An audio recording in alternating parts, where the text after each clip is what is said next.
Students at the University of Missouri are celebrating today after their president, Tim Wolf, stepped down amid complaints of his handling of racial issues and discrimination on campus, The faculty had planned a walkout, and the football team had threatened to forfeit games if he did not resign.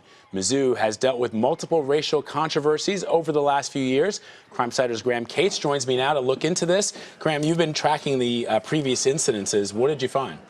You know, well, most people have kind of just started to hear about this, or maybe in the last couple of days began to hear about this. There have been a series of incidents going back really 5 years that have kind of boiled over in these last few days. One of the most talked about ones was something that's referred to as the cotton ball incident often. In that case, that was March 2010, and two students put like little piles of cotton balls outside a Black Culture Center on campus. And though campus police initially described it as a hate crime, they were actually just charged with littering in the case. And so there were a bunch of other cases, which we can maybe get into later, but you can fast forward to the Michael Brown incident last year in Ferguson. And since this is Missouri, so many of the students are from St. Louis or the nearby region. And what they've said throughout this was that the university itself was kind of silent on the entire thing. While they were attending protests in and around St. Louis, the university never really came out and sided with them or really stated its position on the matter. And then this year, the student body president, his name is Peyton Head, in September, posted something to Facebook about an incident that he experienced on campus. He said, "Some guys riding on the back of a pickup truck decided that it would be okay to continuously scream the N-word at me.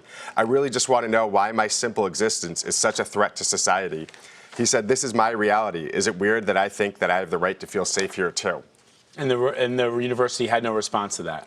You know, that kind of ignited this whole thing. The university, some university officials responded to that, but there wasn't a deep investigation into it. And then eventually at homecoming, a bunch of students lined up in front of the school president's car. And this was kind of a greater protest to this overall climate that he was referring to.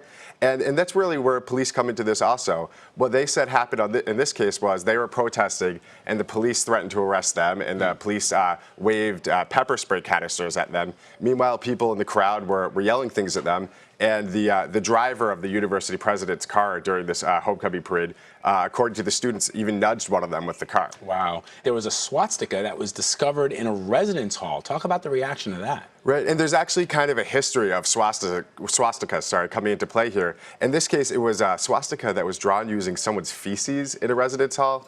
And again, this is one of these things where people on campus were saying this is a hate crime, and right now it's being investigated as vandalism, and that hasn't been concluded yet. No one's been arrested for that, so we don't know how that's going to be charged, but it actually leads into some of the other previous cases.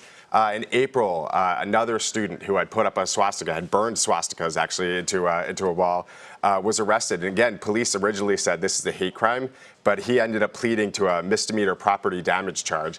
And the student newspaper, the Missourian, actually tracked a bunch of these. And there are so many cases in and around Columbia, Missouri, where the school is, where it starts out looking like this is going to be a hate crime case, and then in the end, someone pleads to a much lesser charge. There are assaults that assault motivated by discrimination, and that was in September actually, ended up being a plea to a misdemeanor third-degree assault charge.